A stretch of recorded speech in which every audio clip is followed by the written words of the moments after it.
Good morning. രാവിലെ തന്നെ ഒരു യാത്രയ്ക്ക് വേണ്ടി ഒരേ കെട്ടി ചിന്തയായി നിൽക്കുകയാണ് ഞാൻ. വേറെങ്ങോട്ടല്ലേ, കാസർഗോഡേക്കാണ് കേട്ടോ.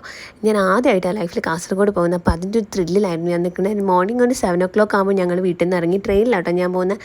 വീട്ടിൽ നിന്ന് ഞാൻ മാത്രമോട് തനിച്ച് ഓഫീസിലെ ചേച്ചിയുടെ ഹൗസ് വാമിങ്. അപ്പോൾ ഞങ്ങൾ എല്ലാവരും കൂടി ഒന്നിച്ച് ഒരു ട്രിപ്പായിട്ട് പോകാമെന്ന് പ്ലാൻ ചെയ്തു കേട്ടോ. രാവിലെ തന്നെ അനുവേട്ടനാണ് അവിടെ ആക്കി തരുന്ന റെയിൽവേ സ്റ്റേഷനിൽ. അങ്ങനെ പോണ വഴിക്ക് ഞാൻ ജാറാക്കാൻ വേണ്ടി കുറച്ച് ഫോട്ടോസോ വീഡിയോസൊക്കെ എടുത്ത്. ഇത് നമ്മുടെ കോഴിക്കോടിൻ്റെ ഹൃദയഭാഗമായ മാനാഞ്ചിറ സ്ക്വയർ. രാവിലെ തന്നെ ആയതുകൊണ്ട് വലിയ തിരക്കൊന്നുമില്ല കേട്ടോ. റോഡിൽ നല്ല അടിപൊളിയായിരുന്നു, നല്ല ശാന്തമായി ഞങ്ങൾക്ക് പോകാൻ പറ്റും. നല്ല വൈബുണ്ടായിരുന്നു കേട്ടോ ആ മോർണിംഗൊക്കെ. നമ്മുടെ കോഴിക്കോടിൻ്റെ സ്വന്തം പാളയം പച്ചക്കറി മാർക്കറ്റ്. പിന്നെ ഞങ്ങൾ അവിടെ നിന്ന് കട്ട് ചെയ്ത് കോഴിക്കോട് റെയിൽവേ സ്റ്റേഷനിലേക്ക് എത്തി. കണ്ടേ കോഴിക്കോട് എന്ത് രസമാണ്, കോഴിക്കോടിൻ്റെ പ്രത്യേക ഭംഗി. അങ്ങനെ ഞങ്ങൾ റെയിൽവേ സ്റ്റേഷൻ്റെ ഉള്ളിൽ കയറിയൊക്കെ കേട്ടോ. കൊന്തോ എനിക്ക് അറിഞ്ഞൂടാ അവിടെ, സത്യം പറയാമല്ലോ. എനിക്ക് ട്രെയിൻ കയറാനും പറ്റില്ല, ഇറങ്ങാനും. ആരെങ്കിലും എൻ്റെ കൂടെ ഉണ്ടെങ്കിൽ കയറിക്കോ എന്ന് പറയുമ്പോൾ ഞാൻ ഏത് ട്രെയിനിലും പാഞ്ഞു കയറും. അതാണ് എൻ്റെ അവസ്ഥ. അല്ലാണ്ട് എനിക്കൊന്നും അറിയില്ല. അനുവേട്ടുണ്ടായിരുന്നു. അപ്പോൾ ഞങ്ങൾ 4ാമത്തെ പ്ലാറ്റ്ഫോമിൽ നിന്നും ഇവരൊക്കെ 1ാമത്തെ പ്ലാറ്റ്ഫോമിൽ നിന്നും 4ാമത്തെ പ്ലാറ്റ്ഫോമിലേക്ക് എത്തി. അനക, സുരേച്ചി, നീതു, ബിദിച്ചി, ശിങ്കിച്ചി, പിന്നെ ഒരു സാധനം കൂടി ഉണ്ടായിരുന്നു കേട്ടോ. അത് ഈ ഫ്രെയിമിലില്ല, ഇപ്പം വരും.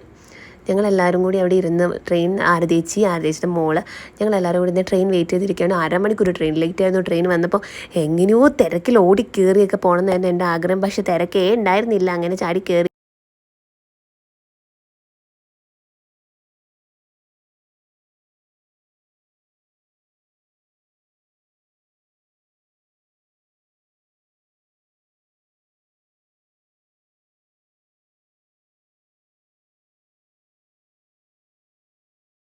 എവിടെ പോവുകയാണെങ്കിലും ഞങ്ങൾക്ക് റീൽസ് എടുത്തേ പറ്റത്തുള്ളൂ കേട്ടോ. പിന്നെ പ്രത്യേകിച്ച് ട്രെയിനാകുമ്പോൾ ഞങ്ങൾ വിട്ട് കളയോ. അപ്പോൾ റീൽസിൻ്റെ ഒരു ഘോഷയാത്ര തന്നെയായിരുന്നു അന്നത്തെ ഡേ. എല്ലാവരും കൂടി ഒരുമിച്ചിരുന്നപ്പോൾ കേട്ടോ നല്ല വൈബുണ്ടായിരുന്നു. കാരണം എന്താ വെച്ചാൽ ഞങ്ങളുടെ സീറ്റൊക്കെ വേറെ വേറെ സ്ഥലത്തായിരുന്നു. പക്ഷേ ഞങ്ങളുടെ ട്രെയിനിൻ്റെ TTR നല്ല അടിപൊളി ഒരു മേഡമായിരുന്നു. ഈ മേഡം കേട്ടോ, അത് ഞങ്ങൾ മേഡം അറിയാണ്ട് വീഡിയോ എടുത്താണ്. നല്ല മേഡം കേട്ടോ. ഞങ്ങൾ റീൽസൊക്കെ എടുക്കുമ്പോൾ സപ്പോർട്ടൊക്കെ ചെയ്ത് ഞങ്ങളും കൂടെ നിന്നു. അടിപൊളിയാണ് ആൾ.